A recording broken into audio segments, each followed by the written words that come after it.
Great, Libby, morning. Thank you very much for getting us set up, and welcome to everybody. It's great to see so many people have joined us for today's call. We've got a packed agenda. We've got some great guests, and I shall introduce those as the morning unfolds. I think just some of my reflections in terms of what's happening across the city and the city region at the moment. Clearly, we are seeing some very positive progress with the vaccine programme, but equally, we've seen quite a lot of growth in case rates. And I think that for many of us, there are real concerns around what's happening with schools and our school children and how they continue to get the education that they need. And we know that, of course, ongoing, there are challenges around the impact around tourism, hospitality and culture. And we need to ensure that we are connected to support those communities. For other parts of the business community, actually, there's lots of opportunity and growth. So there's a balance to be struck. I think since we last met, we've seen the new administrations landing. We have a new regional mayor. City mayor was re-elected, and new administrations in Bath as well. So it's good to start to work with new leaders and those existing leaders. And indeed, next week, I'm pleased that Metro Mayor is bringing forward a Skills and Jobs Summit. It's a critical area for us around our growth to ensure that we've got the right skills to support our economic activity and, of course, create pathways for those communities who are disadvantaged.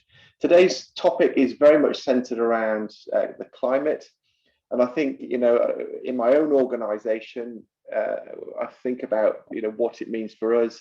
There's lots of different things going on with climate impact, routes to net zero, science-based targets, climate emergencies, ecological emergencies, economic transition plans. These are all challenging environments for us as business leaders to think about how we work our way through these different aspects, and what does it mean for us in our business lives and our personal lives, and how do we transition and make the most of the opportunities that exist. Of course, it also, these topics bring to life some difficult debates. We're seeing that in example in our region around aviation, and we also see that through some of the campaign groups. So Extinction Rebellion are coming to the forefront around some of their lobbying, and actually how do we create meaningful conversations with some of these organisations to understand what that means for us as a business community. We're going to hear a little bit more about COP26 and where we see the advantage. I think it's a great opportunity for the UK business to really think about how we showcase to the world the great work of British industry and UK policy. And I've been really pleased to join Mayor Rees and leaders of Glasgow City Council and many organisations from around the world to think about how we create a green and just outcome from COP26, particularly thinking about not just making declarations, but how we turn those into implementable activities. And we'll hear a little bit more about that as the morning unfolds. And so without further ado, thank you for joining us. And I'm going to hand over to James for a little bit more of an update. James. Thank you, Richard. Very good morning to everybody. Great to see lots and lots of people on our meeting today. I think congratulations also to Richard. Not only, Richard, are you continue to serve as our president, and thank you for all your time, but also I know in the last week, 10 days, you've stepped up to now take over from Steve West as the chair of the West of England Local Enterprise Partnership. So I'm not sure if that's formally been announced, but anyway, I'm mentioning it here. So thank you for what you're doing to help to take a lead for our business community. Welcome to lots of members, both initiative and chamber members. We've been meeting all the way through this impact since the pandemic with inviting our chamber members to work with us and be part of this initiative group, which we've been meeting monthly throughout. We've got lots of potential members, some of our partners, colleagues from our local authorities and our combined authority, and I know the likes of colleagues like our High Sheriff of the City, etc. So you're all very welcome to be here. I wanted to give you a few headlines of activity because there's a lot we want to get through beyond my slot. First of all, to welcome particularly to formally join up really our members, the Bristol Green Capital Partnership. Actually, we are founding members of, but we've For whatever reason, they've sat as chamber members. We've upgraded them now to be members of the initiative. So delighted that Alice and colleagues from there, Claire and colleagues, are now part of the initiative more formally. And also to Lloyds Banking Group, clearly a very substantial national, but also a major employer in the region and in central Bristol. So welcome to Chris Loach and to Jeremy Hayward today. Great to have you on board, and we're already, I know, working together on various different things. As Richard has said, we continue to live in a time when we've got working with the ongoing impact and living and working with the ongoing impact of the virus. And it is a bit of a constantly developing situation. We haven't put in a public health slot today, but I did want to give you some headlines to just give you a sense. Having spoken, I sit on the Bristol COVID Engagement Board, which meets weekly, representing you all, to try and make sure we've got really strong links and relationships, and we've been trying to elevate and help as a group of as a business community. As we know, the infection rate in Bristol, we talk about these figures, but they do apply across the city region of Bristol and Bath, West of England. The infection rate has been rising rapidly, but as we know, that isn't been translated into either into hospital beds or indeed into deaths, but it's clearly something which we all need to continue to take very seriously. The Delta variant is now dominant. The highest levels are in the 18 to 30s, which perhaps isn't a surprise because many of those people have only had the chance to be vaccinated the last few weeks, and that is moving forwards. So 64% of eligible Bristol population has had at least one or more doses of vaccine. And there's lots of work to go on to try and help to get the vaccine to particularly some of those younger people through drop-in sessions, etc. And that will continue. And I think the guidance remains the same around protecting ourselves and each other, and clearly observing that guidance, accessing the rapid testing, and clearly self-isolating if there are symptoms and getting the proper tests. So enough around that from me, but there is more information. If people would like to get the regular Bristol City Council or local authority stuff, please do let us know. We'll make sure you get the opportunity to connect into that if you want that. So we've had a busy and productive period again since we last met, which actually was on the election day, some sort of I think it was about 8 weeks ago now. We've had different states. We're in the different states of recovery between different parts of our economy, our hospitality, visitor economy, culture economy, starting to open up as far as it can. Clearly, it's had a little bit of the goalposts have been pushed a little bit. We've been focusing on some shorter term issues, but also we've had a session working with the bottle yard around South Bristol, looking at the some of the really positive things going on that are happening with City of Bristol College, the University of the West of England, and lots of other partners focused in South Bristol. And going forward, and I will come up with a slide in a moment, we have we're doing a roundtable with colleagues from Lloyds talking about the reopening of offices, very topical theme, how we all going to be operating in our offices, but also that blend between home and work, and also how we want to meet going forward. And we've been starting to poll, as you know, from our last meeting, but also get a sense about what the appetite is between that blended model of face-to-face, which we all want to do, but also how we can do some of the more meetings electronically on a continued basis. We've been working and meeting now twice with our new West of England Mayor, Dan Norris. I'd say it's still early days to know exactly some of the big ticket things that he's going to be focused on, but we will be coming back to you around that. And also with Mayor Marvin Rees and his new cabinet. Obviously, we've got Nicola talking to us today on her new brief. Around transport and climate action, we have a transport planning climate action group, which is actually a very strong group, which meets every month. The planning side chaired by Kevin Gibbs, and now the transport side, I'm delighted to say, is that we have a new chair of Jonathan Foster-Clark from Atkins, who's been through an appointment process and just formally come into post.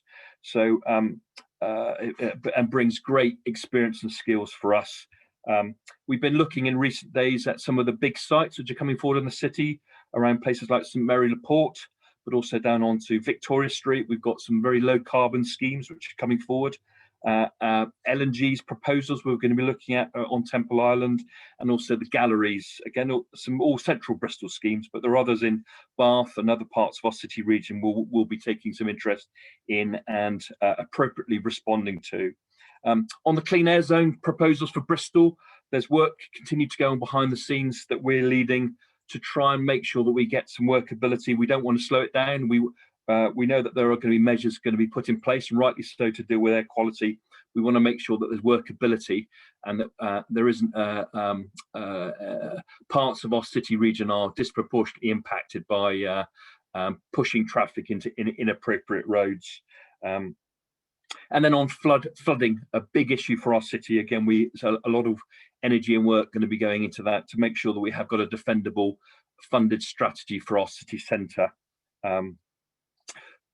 Last week we held a breakfast event jointly with Bristol Airport, looking at the future of flight with our aviation industry and lots of other partners. A very exciting piece of narrative, which I think needs to get more and more traction in our region, to talk about the fact we want our region to be focusing around the opportunities around clean aviation as part of our innovative tech digital future. And there's a lot of work, and I see a lot of investment happening behind the scenes, bringing forward all sorts of things. I think there's a whole new generation of investment which we will see coming through over the next few years around different things, including transport, but energy and elsewhere. So I think it's a really exciting time.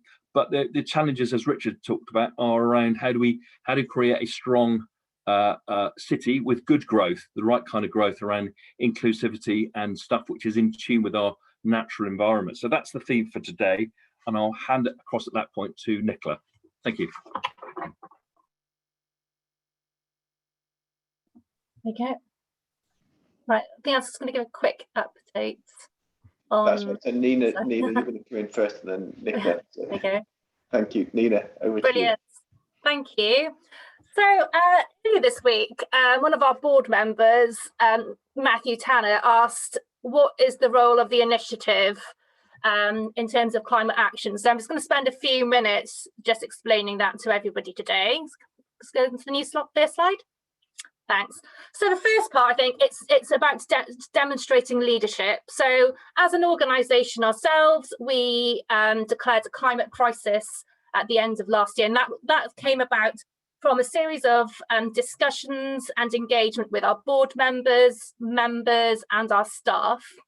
And off the back of that, we've become a climate neutral Chamber of Commerce, the first in the country. And we've made that commitment to get to net zero by 2030, and we'll be using our ISO 14001 plan to do that. And recently, but we also became a B Corp. So we have a long journey to get to net zero, but we're putting those processes in place, and we're using our website, so the Trading to Net Zero portal, to explain our journey. And I'm really pleased to say that we've got an intern from UE, Finola, who's hopefully on the call today, who's going to be helping us to talk about our journey. So I think that's, for a Chamber of Commerce and the initiative and a business leadership group, I think that's been an important first step for us to take. Next slide, please. The next side of what we've been doing is trying to encourage businesses to take climate action, and having meetings like this has been an important part of that. Just last month, we undertook a climate action survey, and we've also been doing a roundtable series with business in the community. You know, it's been really good to do this sort of thing so we understand where businesses are at on that climate journey, so that we can shape the way that we deliver what we do and the way that we act and represent businesses based on sort of the data that we've been getting. What's been really interesting is that from the survey, we've found out that 70% of businesses consider climate change to be a business issue. 50% of those are planning to invest in something to do with climate action in the next 12 months. And it's been really good for us to understand what are some of the barriers and what are the main drivers for businesses, so that we can share those with various partners, with funders, so that we can make sure that businesses are best served in this region on that journey to get to net zero. Helping to establish peer-to-peer clusters has been really useful as well. So through our partnership with Bristol Green Capital Partnership, there's a climate leaders group, which many of you are a part of. And I'm really pleased to say that Jessica, who co-chairs that group with me, is here today. And the work that we've been doing with the aerospace sector as well in Bristol Airport, looking at having this Jet Zero cluster. Again, it's about understanding that there's some of those sectors that have large carbon footprints, and trying to bring them together to help them innovate and tackle this issue. Through our website, we will be housing guides, best practice and case studies and resources to help members and the wider business community to make progress on that journey. And I'm really pleased to announce that we have entered a partnership with Action Net Zero and a host of other end-to-end electric vehicle suppliers. From our survey, we know that switching to electric vehicles there's a lot of interest there with businesses, either in ones that have already made the switch or ones that are looking to do that. And ahead of CAS, this is going to be a behaviour change programme aimed at residents and at businesses to address some of the anxieties that they might have about doing the switch, but also to understand what infrastructure we have in our city and what infrastructure we might need. So I'm just going to flip over and just give you a quick preview of some of the posters that you'll be seeing across the city. There you go. So you're going to start seeing this image on the back of buses, at bus stops, and there'll be a website to support it. And hopefully this is just one of the ways that we can start preparing the city and preparing our businesses for to reduce their carbon emissions, but also to address the CAS. And let's go to the final slide. And the final slide, it's businesses can do things on their own, but we certainly need the processes, systems around us to be able to do that. So we're working really hard to accelerate regional ambition. We want to work with the local authorities, combined authorities and other economic groups to be a collaborator, an endorser and a critical friend. James mentioned that we have a really active planning and transport and climate change group, which has been really good. So that means that we can put representations and we understand the implications on climate change and biodiversity. And we've also enlisted a climate advisory group as well to help us better understand how we, as a business leadership group, can act on climate change. We're also going to be using COP26 and the G7 to raise the profile of this area. We're part of a steering group within the council, but also one with British Chambers as well. So really want to sort of fly the flag of the opportunities that are in this region. And of course, we want to make sure that this region attracts the investment that it's going to need to switch over towards net zero, but also strengthen all the sectors and the businesses to act on climate change. So that's the quick run through, but hopefully you'll start seeing lots more about climate change and climate action in all of our social media posts, events and our newsletters. Thank you. Nina, wow, thank you for taking us through all of that. And I think your promotion to our head of climate strategy has been a role that you've taken on with vigour, and actually the progress that the organisation is making and the support that's available for our wider business community and members is really, really impressive. And so thank you very much for leading on so much of that with the wider team. So I'm now really pleased and delighted to welcome Councillor Nicola Beach, who has a whole host of responsibilities in her cabinet role in this area. So without further ado, Nicola, you're going to talk a little bit about Bristol and where we're up to. So over to you, Nicola. Thanks, Richard. I'm sorry, I just needed to move rooms.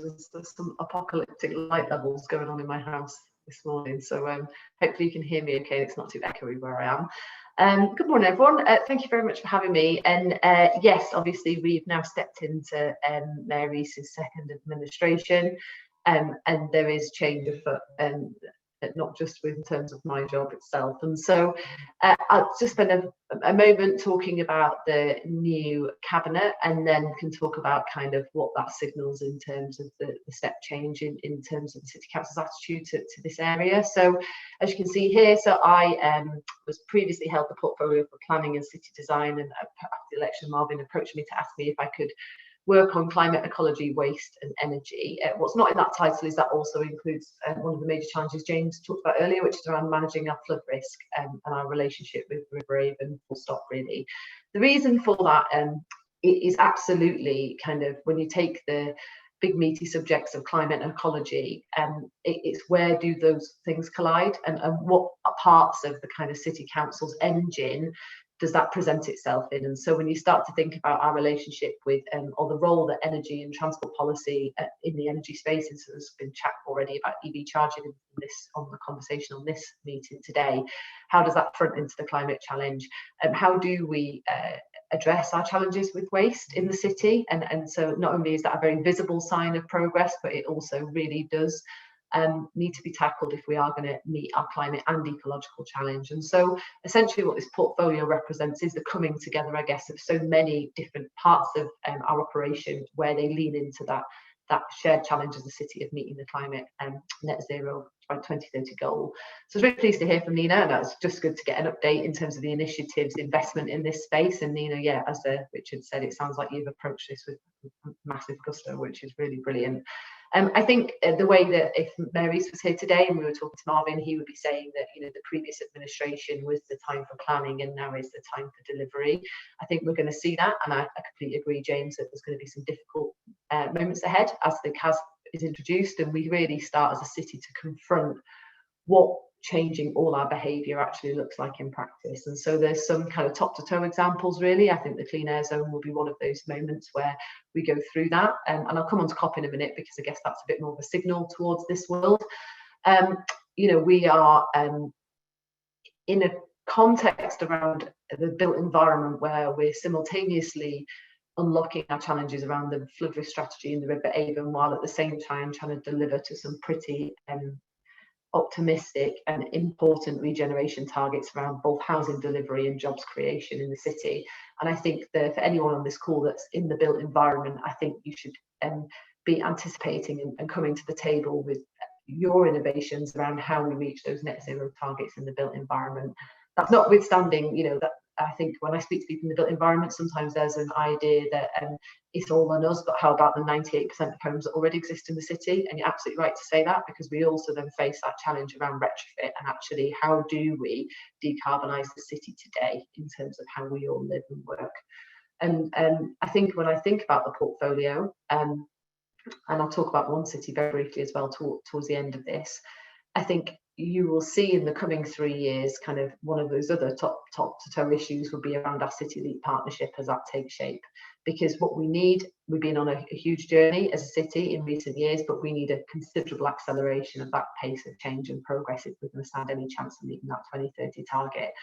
And so there's a big part of my agenda around skills and employment. And so James is pleased to hear you talking about the summit that Dan is hosting. But we need to understand what our relationship is with greenback jobs in this city, and we need to understand how we secure that just transition. And the way I sort of talk about it is around that triple win. We need something that economically stands up. We need something that keeps us on that glide path towards 2030. And we also need something that drives the social outcome.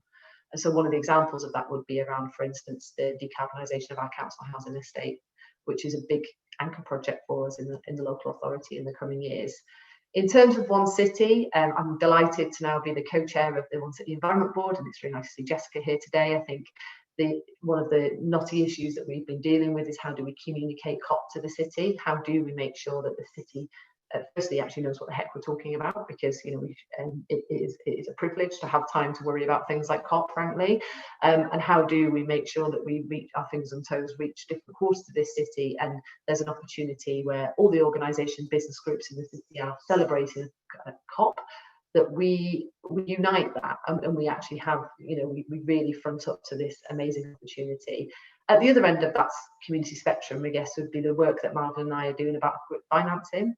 So you might have seen Mary on Channel 4 last week talking about this challenge around, well, how, you know, it's great to make declarations, it's great to kind of understand the start line and the work we've been doing.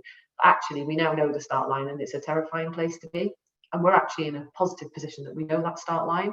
So come to the table with that financing models. What are those innovative green financing models to enable the city to actually unlock some of these challenges and crack on with delivery?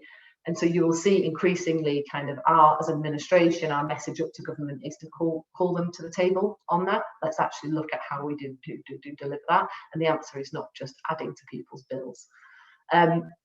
I'll pause there. I'm really pleased to be here to talk about it, and I'm here for the whole session, so I'm more than happy to take any questions. Thanks, Nina.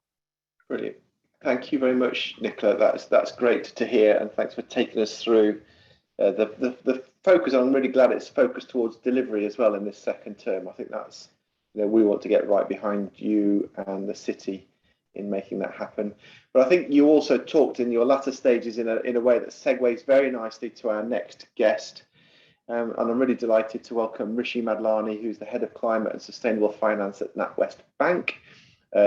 Rishi, I think you've had a few challenges actually from Nicola around how we've got to work together to sort of think about funding these commitments. So without further ado, I'm going to hand over to you. Thank you, Rishi.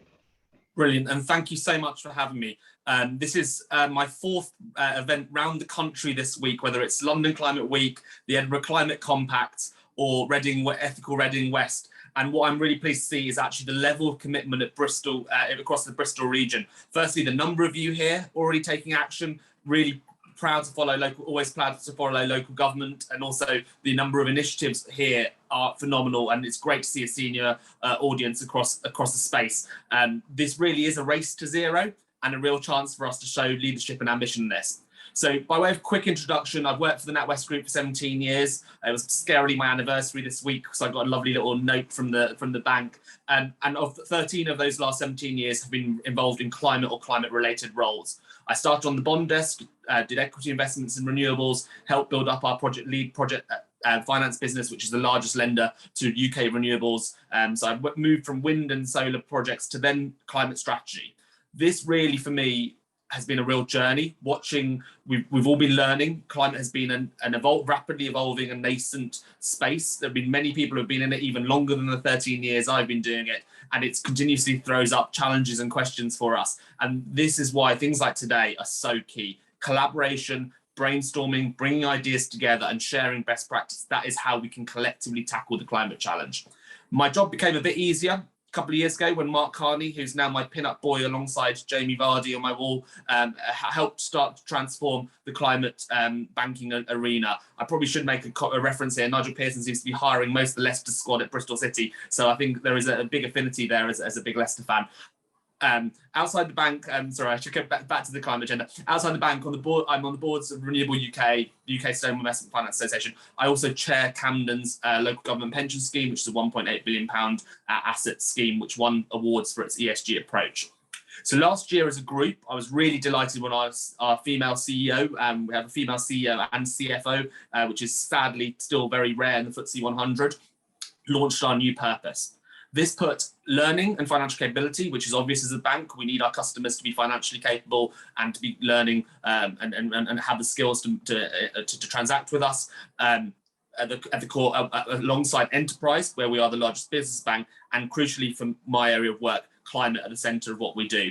This was a real sort of the beginning of an end of a large period of work, getting climate to the centre of the bank's agenda, and to have climate at the centre of our purpose to help communities to thrive really showed that elevation of this is an important issue.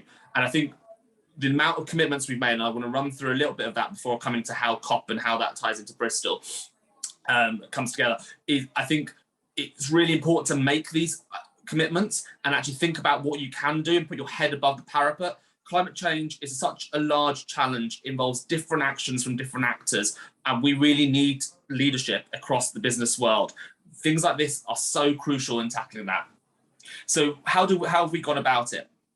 Back in February, we set out a couple of areas of focus. One was getting our own house in order. So that was setting ourselves net zero targets for our own operations and to be carbon positive by 2025. And I'm delighted to say we are, admittedly through the use of offsets in the first instance, we were net zero last year, but also to put executive remuneration targets into our climate ambitions. So now my board and ExCo and CEO get paid depending on climate related metrics. And I picked up just this week that 2/3 of now FTSE 100 companies have ESG metrics in their remuneration plans. So it's something really you should think about. How do you have clear, transparent metrics? Because what's going to incentivize that behavior is that your bosses are incentivized to do that and your leaders are incentivized to do that.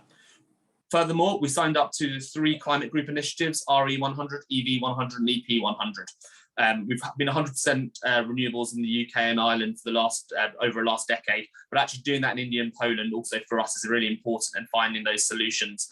Again, not easy. It's not as straightforward to procure clean energy there. EP100 and EV100 around our energy productivity and around installing charging infrastructure. But that's the foundation layer. That's my license to talk to you guys who also have operations, and we're all doing work on that. And I'm conscious that we speak amongst leaders who are already taking action here today. But actually our biggest impact is the money we lend and our balance sheet. So actually our biggest impact is how we speak to you as our customers, our potential customers, and how we decarbonise the real economy. That includes things like launching our green mortgage product to help encourage people to improve their homes. It includes things like reducing the, I know we've got a significant Coots, which is our private wealth, our wealth brand, and we've reduced our equity carbon intensity of our equity holdings there by 29% on average. Our markets business has now, last year, led 36 green bond issuances, raising £23 billion of capital. So when Councillor Beach is asking about how do we raise the capital, there is funding there, and we need to help structure that and scale the projects so they're capable of raising that funding. And we've become, through perseverance and hard work, but also putting this front and foremost for our strategy, the #1 green, lead manager for green, social and sustainable bonds issued by UK corporates, and Sterling issued green, social and sustainable bonds. And I was really proud to work on our inaugural green bond and our 2 social bonds. If you're interested in thinking about, if you're on that end of the customer spectrum, please have a look at our green, social and sustainable bond framework. It's worth the view. We've got some very interesting social impact metrics on the social bond about job creation. It's quite innovative, even if I say so myself. But that might be the largest end of the customer base. We also need to help the whole of the UK economy and help Bristol businesses to transition. So that includes our 25% of spaces in our entrepreneurial 12 UK entrepreneurial hubs being dedicated to climate and sustainable businesses. We also have more to come, and I'll come to that in the COP bit. The third area that is important for us is helping to end our most harmful activities. So back last year, we committed to halve our financed emissions by 2030. Now, I'm delighted to see Lloyd's also there and Barclays also there, because it's really key for banks to be Paris-aligned. We can't do that alone. To reduce our financed emissions by 50%, we need the real economy to be transitioning, and we need to be supporting them in that transition. Some of that will be easier, some of that will be harder. And understanding what those pathways are over the next 8.5 years to get to that 50% halving target that was under the Paris Agreement, that will then give us the opportunity to actually meet our net zero commitments. We really can't meet our net zero commitments unless we're making rapid progress on decarbonising the real economy. We have committed to a full phase out of coal by 2030, and we're stopping lending to major oil and gas producers unless they have credible transition plans. This is not, again, both these are not easy asks. We don't even have the full data on all our customers, and neither do all of you. Some of you who are lucky enough to have climate teams or people who are reporting the measures, and we're working on a couple of tools that hopefully later this year in the run up to COP, there'll be more, we'll have some more tools available. One, for example, that's already visible is our Kogo pilot that we have for individuals, but we're working on a partnership with Microsoft to help SMEs to be able to measure, track, set targets, and understand what actions they can take to cut their carbon. We've also been funding, so we provided 12 billion of funding last year, funding and financing against our 20 billion target, and we hope to be able to hit that this year. Now, on the final bit I'll come to before I come just talk a bit more about COP is about building partnerships. A lot of climate action, and my CEO loves to say this, tackling climate change is a team sport. We do need to work together. It's no good me decarbonising the NatWest Group balance sheet and all those assets sitting on another lender's. we need to work together to decarbonize the economy. So that's why we've been using partnerships such as working with Microsoft to help people have that data and then use that data to help them decarbonize their business models. Similarly, with Octopus Energy to help people find those solutions of how do they install that charging points. I saw a question earlier from an attendee that there are challenges that we have around charging infrastructure, and there is not enough of a centralized plan. And local, I know it's tough. I know from a local authority piece, it's really tough. So COP is fundamentally a global political conference, but what it does do, being hosted in the UK, gives us a real opportunity to force political and business leadership in the UK. This is why it's so important. For us, there are 3 phases to COP. The run up to COP, where we still need a lot more government policy to come out, where we're waiting for the Clean Buildings and Warm Homes bill, which is imminent, and we're promised it imminently. But there's a very good chart by the Climate Change Committee that shows what policy is required by the UK government to get us on the pathway to net zero. Then there'll be the period during COP, which will hopefully galvanise the UK population and get people excited. And the key thing here is actually our citizens. Remember 2 years ago, our kids were striking, schools were striking, people were getting action on climate. The pandemic has obviously disrupted some of that, but people still care about climate, and we see this increasing. The final bit is the COP legacy for us.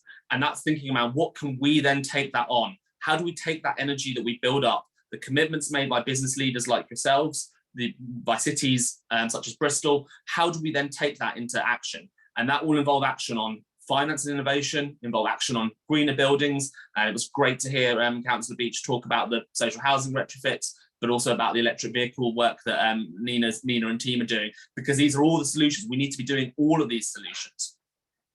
So I just want to, conscious of time, and I want to make sure there's plenty of time for questions. I'll just wrap up on a couple of bits where this begins to field in. So 3 weeks ago, we fielded a call where my CEO was suddenly invited to the G7 to talk about climate. She had half an hour with Joe Biden, and this is purely because of our work for the Sustainable Markets Initiative. Now, this is really accelerating. I think this is our real window of opportunity, and we have to seize COP. We're seeing political leadership and political leaders engage on COP in a way that in climate in a way we've never seen before. The most important result of any election was the one in the US last year, which has meant the US is back on the table in negotiations on climate again, which has been really critical to give us a chance to get to net zero. Those conversations from G7 going on to the G20 and then come into the COP. Whether you're a bank like us or whether you're you're someone who uses financial services, there's a real opportunity here to identify what do you need to do, what are the actions you need to take across your building stock, across your energy usage, across your vehicles, mobility, logistics, and think about what you can actually do. Also, furthermore, what can you do in your supply chain? By definition, the people who are here today are already engaged or involved, and we need to make sure that the people who aren't in the room today, Bristol's really great. You've got a lot of engagement as a business community here and with your citizens. But how do we get those people who aren't in the room today to be starting to take action? So my closing message is to start thinking, if you're not taking action now, start taking action. Think about your buildings, transport and energy, and it's a time for deeds, not words.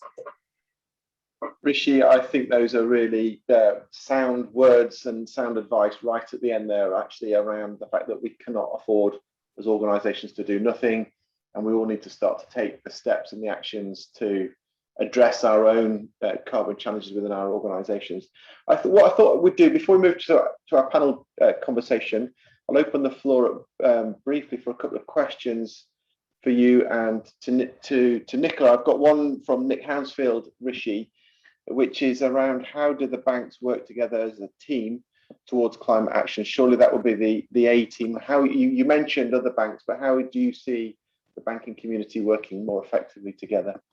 100%, and I know competition law normally prevents us speaking with each other, but actually things like Mark Carney's collaboration. So we signed up to GFANZ, which is the Global Financial Institutions action on net zero. And this has brought banks together to set these targets. So we need to make sure we've got bold, ambitious targets, and then to help make sure these are transparent for our investors, for our customers. It's got to be really clear. We've got to make this on climate, we can get very jargon intensive. We need to be very transparent. Furthermore, we're active players in the Bank of England's Climate and Financial Risk Forum. Again, more collaboration. The thing is with this, the reason why it's such a wide-ranging problem, it's not just the products and solutions. It's around risk. It's around marketing. It's around how we sell, talking about green products. I would not do this job if I thought we were greenwashing. I wouldn't be doing my role if I didn't believe my executives were authentic in their ambition on climate. How do we make sure that that translates into every decision made across an organisation? I've got 60,000 colleagues. That involves me building my climate army, carbon army, because I need to have people understanding this and doing it for the right reasons. And that involves collaboration inside the group and outside. Great. No, thank you for that, Rishi. I'm going to come to a question that came in actually ahead of time, which I'm going to address to Nicola. And Nicola, I'd be really interested to sort of hear your views actually in terms of the fact that the city has declared an ecological emergency, and how do we intertwine our response to that ecological emergency with the climate challenge that we've faced? And I wonder whether you might just share a couple of reflections from the city's perspective. Yeah, thanks for that, Richard. I hope you can hear me okay. I've moved rooms again, so can you hear me? Just about, yeah. I think you're okay. Can you hear me? Yeah. Okay. I'll keep going, but please do let me know if I'm a robot, because I'll move again. So yeah, absolutely. So the declaration of the ecological emergency was a really big moment for us as a city. I think the reality is, and you'll hear it said, that planning to build a home today for 5 or 6 or 7 years time, you should really be considering if that home should be suitable for a climate like Spain. And I think as kind of a candid comment to make. Can you hear me, Richard? Yeah, it's just a little bit breaky, but we can hear you, Nicola, so carry on. Okay, I mean, I can happily move. So essentially, I think we can go into more detail, but essentially I think the role of ecology nature has a huge role to play in the city, in terms of actually we spend a lot of time talking about planning for a city that needs to be warmed through heating, but I think we also need to look at how we cool the city, and the role that is just one small example, but I think the role that nature and ecology plays in that is hugely important. But I think we also need to understand the role the river plays in that ecological picture, and the unique opportunity we have in terms of our sort of blue waterways, as much as our ecological offer that the city can bring. Right. No, thank you. And you and I had the privilege of visiting the flood defence works on the Severn Estuary earlier on in the week. It was great to see how ecology and compensation were really important measures as part of that adaptation. So there's some great examples of where we're drawing those two things together. So Nicola, thank you. I'm now going to move on to the final part, where we have invited a number of members to join us on a panel. So I'm really pleased to welcome John Clay from Silverback Films, Jessica Ferro, founder at 12, Nick Britton, sales director Rolls-Royce, Nick Hansfield, founder of The Wave, Greg Jones, project director at Hawley, and Alice Pepperell, the COO of the Bristol Green Partnership. So welcome and thank you for joining us. I'm going to start off with a question to you, John, and I'm just impressed with the work that you're doing in the filming of much of what's happening around the world, alongside the programmes narrated by David Attenborough, Sir David Attenborough. And I suppose you've seen at first hand how close we are to some of these tipping points. And how do you see the role of being able to tell powerful stories to help to move people to action? I'd be really interested to hear a little bit about how you link what you're seeing firsthand with getting us to move forwards. Oh yeah, no, thanks very much for inviting me. It's great to be on this panel. And it's a really important question. And I think the role of film, of media, is it does create cultural tipping points. And I think we've got to recognise that's exactly where we are right now. And so I think the media world is feeding off what's happening in the real world with politics and business and so on, realising that we are at this crucial moment, with this crucial year, with the key COP events coming up. And so media is helping to, through films like we make at Silverback, to engage as broad an audience as possible on this conversation. The fact that the decisions that are being discussed here and now are actually really key and impact everybody. And also I think there's a role that we're doing, which is actually just ensuring that everybody is up to speed on what actually, let's all get on the same page of what we're actually talking about. And so the film we just did, or the film I've just finished, Breaking Boundaries with David Attenborough, was exactly that. The subtitle was The Science of Our Planet. And it was really interesting working on that, in that I had the privilege as a filmmaker to interview some of the world's leading environmental scientists. And to be quite honest, what they told me in their measured scientific tones was actually quite alarming, not just as a filmmaker, but as an individual, hearing what they have to say. I guess a lot of you are familiar with this, but it's worth just kind of regrounding ourselves in what the science is telling us right now. And the science is really saying, it's actually that what we need to understand is the science there's always uncertainty in science. And we are deep in that zone of uncertainty right now with the climate and with the environment. What that means, being in the zone of uncertainty, is it means that we maybe have already triggered points beyond which it's impossible for Earth to return to a safe and stable climate. Now, the best science suggests we probably haven't yet crossed that point of no return, but we're absolutely skating on thin ice. And by that, I mean, we're out in the middle of the lake and the ice is cracking all around us. We're not at the edge, sort of looking, trying to, sort of negotiate our pathway through the safe spaces. The ice is cracking, we could fall through at any moment, and we have to get back to safety as fast as is humanly possible. And I think that's the thing, that's the message we're trying to get out as filmmakers now, in which the scientists are trying, I feel, desperately trying to communicate to us, is that this year that we're in now is not like 2019 or any other year that came before.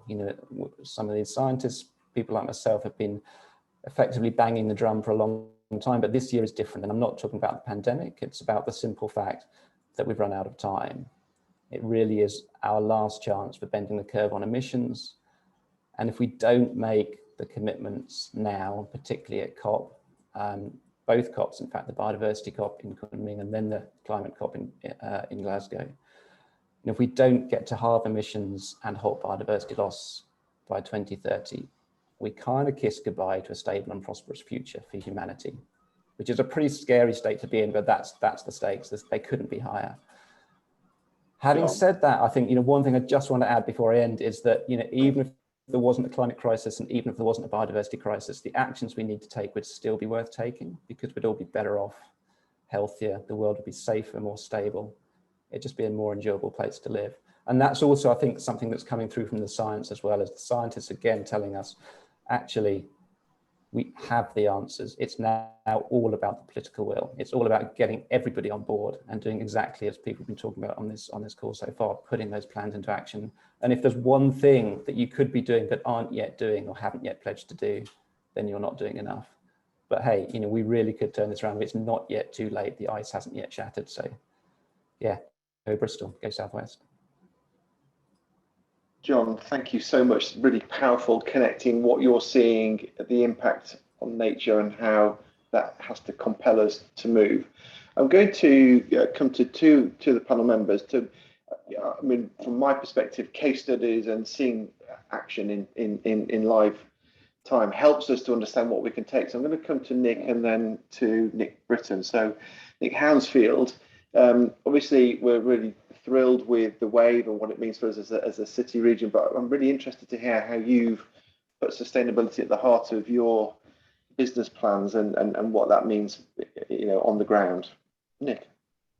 Great, thank you for inviting me to speak. I guess it was fairly easy for me because it's a fairly young business. It took 10 years to build the wave, but we set out some very clear principles. The very, very first document I ever wrote was the sustainability policy. Sat down with a guy called Chris Hines, who's got an MBE for services to the environment. He was sustainability director for the Eden Project and also set up Surfers Against Sewage. And so it was quite straightforward writing a business plan off the back of that, because sustainability was completely at ran right the way through the heart of the business.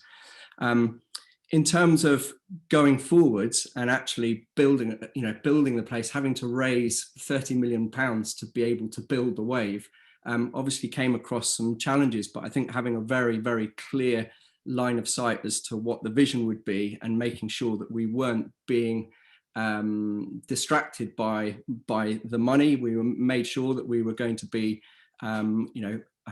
definitely for profit, but also making sure that we're looking at the planet and people in every single decision that we make, and start to embed that culture within the team, and also with the investors, making sure that our investors knew that that's what they were buying into. And various things at the moment that we're doing now, obviously looking at measuring our impact. So obviously we're going through, or not obviously, but we're going through a B Corp process at the moment, so that we can really start to define and measure what we're doing, the impact, both negative and positive, that we're having. And ultimately, for me, I think a lot of the solution is around that connection of human health and human sustainability to climate. So I believe that if we educate people, get people into green spaces, blue spaces, realize that it's great for their human health to be in those kind of natural spaces, that they're more likely to connect to climate, to the environment, to biodiversity, and realize that it's really important that they protect it, not just for the global crisis, but actually for their own personal crisis, health crisis, particularly in light of pandemic. I think we've got a really great opportunity to reconnect human health and environmental health together. And yeah, I'm just really excited over the next few years, because I think we're pushing on an open door in that respect. Nick, that's brilliant. Thank you very much for sharing that, and a great example of an organisation taking charge. I'd like to come to Nick Britton briefly. Nick, you're, I think, dialed in, but Rolls-Royce is one of our major employers, and I'm interested to hear a little bit about what you're doing at the plant up in North Bristol in Filton, and perhaps more widely, how your activities support on climate action. So briefly, Nick, you're on the line.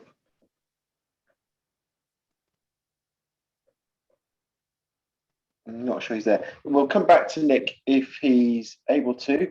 So I'm really interested to just hear a little bit more about the work of the Bristol Green Capital Partnership, and really pleased that Alice Pepperell's with us today. It's a partnership we're really proud of.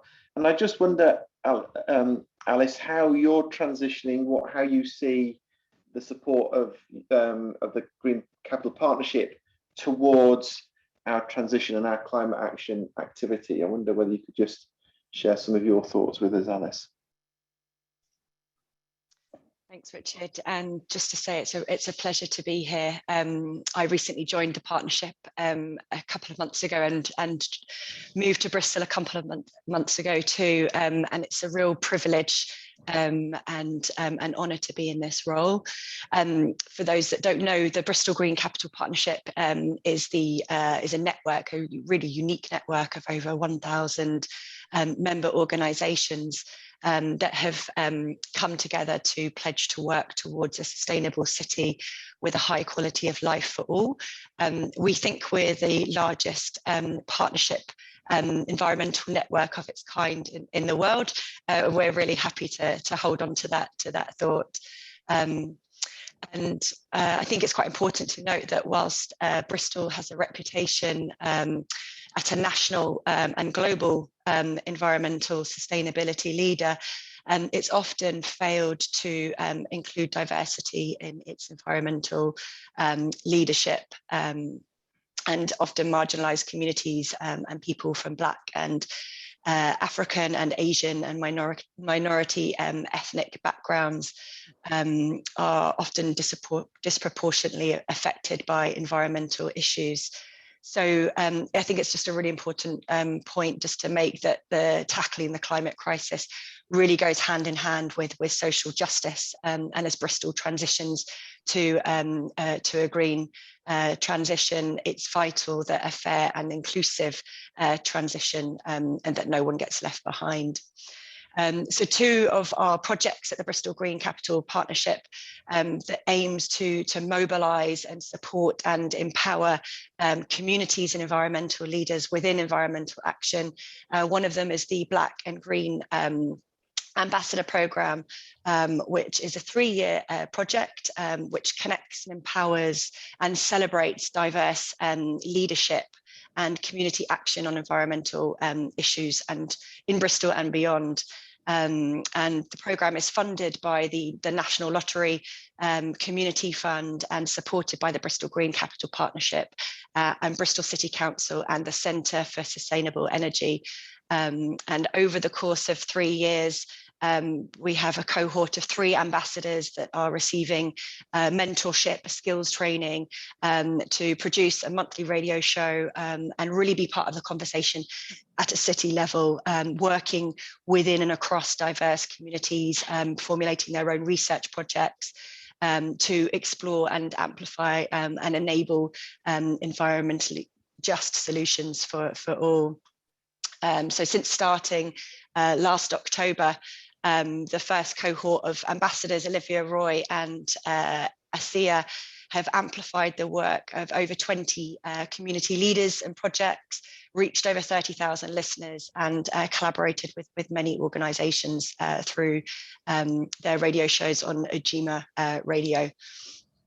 And we've also got the Community Climate Action project, which works with 6 organisations, 6 communities across Bristol, which is ACH, the Bristol Disability and Equality Forum, Lockleys Neighbourhood Trust, Eastside Community Trust, and Ambition, Lawrence, Weston and Heart of BS13. And the idea is really to support them in not just a co-designed, but a co-led and co-produced way that sees them produce these community climate action plans. And I think that's where this project is really, really different. And so we're really excited about the opportunities to see these plans to roll out that are aiming to improve the quality of life for local people while simultaneously reducing carbon emissions. And I think it's just really important to sort of say, you know, some of the things that we've been discussing with the community partners and their feelings really is that there's a lot of challenges that they're facing. You know, it's important to meet people where they're at, go to where they go and listen and understand. One of the community partners recently said that, you know, it's often there's other daily needs that feel more pressing. That's the challenge, isn't it? Yeah. Children's education and, you know, environmental, you know, instability at home as well. Thank you. I'm going to just draw that to a close, but thank you. There's so much in there, Alice. I know there's lots more to talk about. I want to just wrap up. We've got, if everyone gives me the gift of a few minutes, I would like to ask a couple of other questions. I think Nick has come off mute, and Nick, I know a couple of people are really interested to hear a little bit more about your work and also the work that you're doing in the smaller scale nucleus. If you're able to just share that would be super. Sure, can you hear me? We can, yeah, Nick, thank you. Okay, all right, thanks for that. Apologies for this. Okay, we committed recently to have all our new products at net zero by 2030. But picking up on Rishi's point about taking control of your own house, we've set a target to decarbonise our operations, and I'm really pleased to say that Bristol's going to be the first site to achieve that net zero status by the end of 2022 by installing solar panels. We've got heat treatment plants, and we've got a new microgrid coming on scheme. So big changes there to be net zero, and then wider the nuclear element that people mentioned. Within the military, which the market that Bristol serves most, actually, a huge route for governments to reduce carbon emissions because a high proportion of government emissions come from the ministries of defence. And opportunities there for synthetic aviation fuel, for the use of electrical power, microgrids, and deployable nuclear as well, as really clean ways of getting power out to our customers and reducing their carbon footprint. Thank you. And we've just published a couple of the policy statements actually from Rolls, so people can investigate that a little bit more, and it'd be great to sort of catch up actually more generally around some of those activities to follow on. So Nick, thank you very much. And I'm just conscious that we're going to run over by a few minutes, but I'd like to invite Jessica Ferro, founder of 12, to perhaps just tackle the last question of this session. We can explore a bit more in the chat afterwards, but I had a really interesting question from Nick James, who's a director at Future Ground, and he said, Jessica, in 2030, when the Southwest has successfully smashed our net zero targets, what one thing did the business community do in 2021 to make this possible? And with your reflections and your expertise, Jessica, I wonder if you could leave us with that silver bullet question and response. Thanks, Richard. Yeah, great to be here. Well, I think the one thing that we did in 2021, looking back from the future, is that we realized that we are the ones that can change everything. We are the generation that can and must change everything. The people before us, they didn't know, and the people after us, it will be too late. We're the ones. And we have to get to grips with this, and we have to take action. So I'm going to be super practical, because I think we've talked about a lot of all the things that we kind of need to do, but actually, and Nina talked about it and Rishi talked about it, but let's be super practical. You know, as a business, if you want to take action on this, the first things you need to get to grips with is your scope 1 and 2 emissions. That's your electricity, your gas consumption, your vehicles, and your electricity consumption. So your premises, you need to be measuring that, you need to be tracking it, you need to be setting targets. So if you're not doing that, that's the first place to start. There's lots of ways you can do that. You can have a spreadsheet, or there's lots of great tech tools coming online now. We've got, you know, there's tech tools like Carbon Analytics, Compare Your Footprint, and then Bristol's very own Spherics, which is a new tech tool that helps you track your carbon emissions using your financial data. So it's like, actually from your invoices, it can actually track the kind of spend you're making and therefore your carbon emissions. So that's the number one thing to do. Get on board with that. You can do it yourself. If you're a smaller company, if you're a larger company, you might want to engage with a consultant who can help you to do that. But it's absolutely essential that we all do that. So first thing is we realized that we were the ones. The second thing, we actually started tracking our emissions. And then I think it's amazing to hear Nina and Business West and what they've been doing to think about how beyond actually just their own estates and their own influence and the things they're buying, so their scope 3 emissions, also what is the influence they can have in their community? How can they help? You know, they're holding events like this, so they're therefore magnifying their impact, they're influencing the people they can. So what's your one? You know, John's made a film. You know, there's lots of amazing people here. We've got networks, we've got consumers, we've got memberships, we've got employees. How can we influence them? How can we get them on board? So really taking a while to think about how you can influence what your power is and where your power is. And I think that's one of the most important things. So if you're not sure where to start, we have some amazing things going on in Bristol. We've got the Climate Leaders Group, which is run by the Bristol Green Capital Partnership. It's a brilliant kind of way-in that is sponsored by NatWest, and it's a way-in for anyone who is unsure where to start. We've got business breakfast, we've got intention to action clinics, so it's a peer-to-peer learning place, so it's a great place to start. For those of you a bit further along on the journey, we have the Climate Leaders Group, which I co-chair with Nina. There's about 25 members at the moment, lots of you are here, but it's the ones who have really taken that step. They've declared a climate emergency, they've got net zero plans in place. That's also a great peer-to-peer learning place, and that's awesome for those of you who are really committed to this. And then of course, we've got Business West Trading to Net Zero website. So there's loads and loads of resources out there. There's really no excuse. We're the ones that need to do it. And the future is not written for us, it's written by us. So we need to be the ones that are writing that and making sure that we meet those net zero targets that we've committed to. So yeah, Jessica, I think that's a really nice point to finish today's session. You've sort of beautifully told us how we can move to action. It's been a fascinating set of conversations today. Greg, I know we'll come back to you in the chat, hopefully. Can I just thank all of our speakers, all of our panelists, all of our contributors for joining us today. We've covered a huge amount of ground.